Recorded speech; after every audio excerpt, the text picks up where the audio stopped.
Lamelo Ball is one of the more unorthodox players we've seen in a while, and my guess is that a lot of it stems from his upbringing.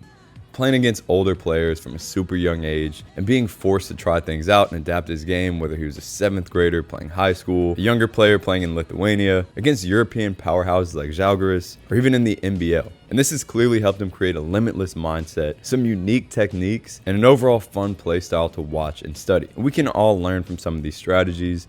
They're not very commonly seen. Let's dive into it.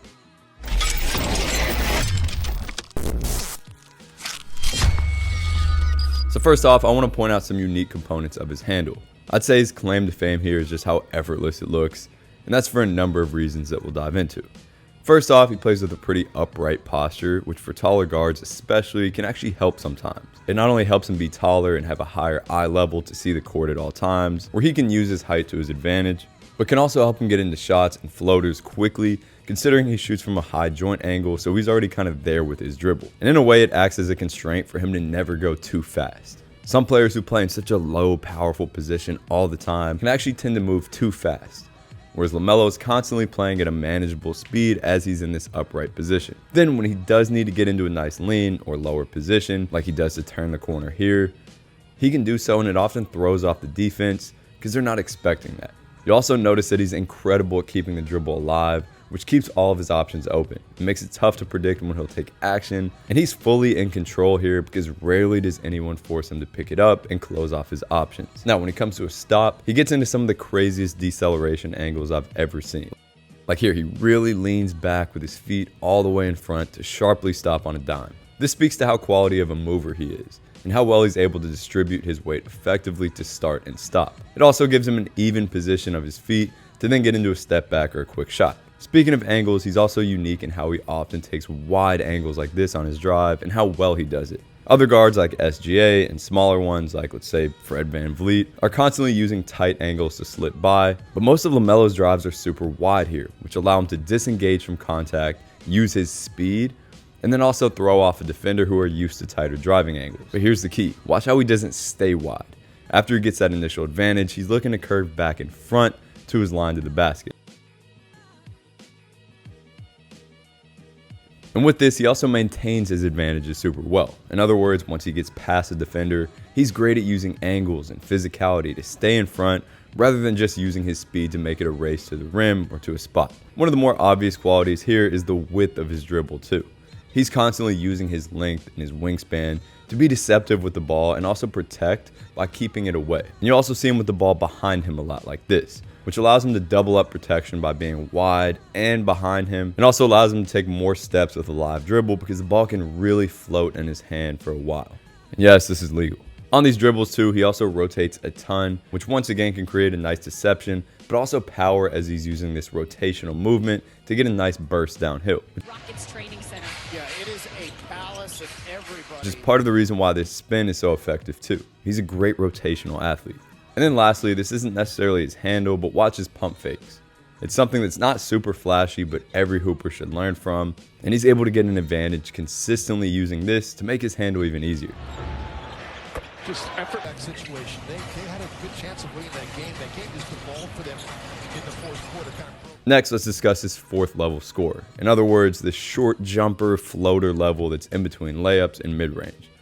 This is really his bread and butter here, so we'll quickly take a look at how he does it. First off, his ability to hang in the air and shoot a bit on the way down helps him really stabilize and shoot a comfortable shot without too much power, especially when he has momentum. And this area is usually so clear that even with a big down there somewhere, he's able to make it work. And speaking of momentum, he shoots these shots at a really high clip with momentum either forward or to the side, which helps him continue his separation from the big, and is very important for success in traffic in this area, especially if you don't have as much spacing as he does in the NBA. Another tool here is a nice slow step, which is becoming a super popular trend on layups. It's pretty creative to use on these floaters to keep this defender's momentum going and free him up for a nice shot. And similar to what we talked about with his handle, his ability to seal the defender off on this last step or with this little hop makes it super tough for the defender to get around and consistently gets him inside position to get this shot off comfortably.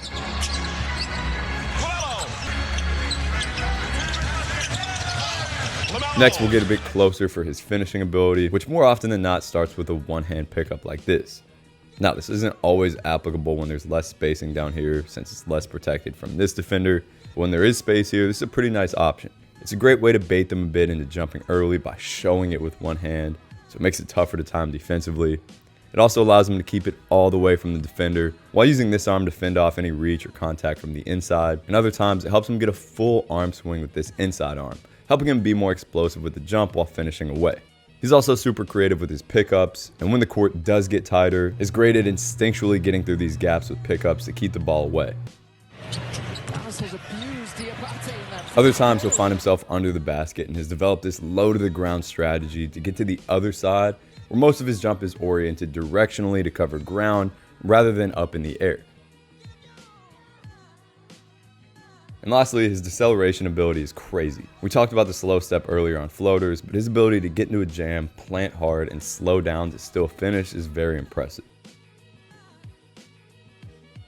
Lastly, skill-wise here, just take a look at how adaptable he is from three. He's able to make shots in a number of ways, regardless of the circumstances. And a lot of this starts with being able to comfortably control his momentum in all four directions. Whether he's moving left, right, forwards, or backwards, he's comfortable with all four of these. As well as his weight distribution between the 2 feet in really any manner. Most players shoot significantly better with the weight evenly distributed between their 2 feet, 50-50. But for Lamelo, it could be 70-30 or 80-20 even to one side. Shit, even off 1 foot, and it's still a very makeable shot for him. And lastly, his energy transfer is super impressive. He looks like he barely has to shoot it, and his hips really never fully extend, and it's because the timing of his shot from the ground is super fluid and creates a very effortless one-motion shot that makes it much easier to adapt. And before we get out of here, I want to talk about the mindset side of things. Everyone jokes around about him playing like he's got an AirPod in, which is one of the funniest things I've heard in a minute, but it's actually kind of true. He makes it look effortless, which is many times a sign of an incredibly skilled player and good mover who makes decisions at a crazy high level. He's not overthinking anything, he's just trusting his instinct and playing super composed. But when you watch him play, he's also making the simple play when needed, attacking with force. So it seems to be a good mix between that AirPod mindset and a more intense focus that's necessary to sustain play at a high level. Now, can everyone play with this level of effortlessness and being this carefree? Of course not. Not all players have the leash to go shoot 30 shots a game. You got to be incredibly talented for that. But even if you're not, orienting your focus towards playing hard as hell, but also super composed and without overthinking is an important balance to try to strike. So hopefully you guys learned something from this video as always. As I'll continue to say, go try these things out, play one-on-one, apply some of these techniques, work on them in the gym by yourself. And that's how you're going to consistently add more and more to your game. And I'm excited to see where you guys can go with it. Till next time.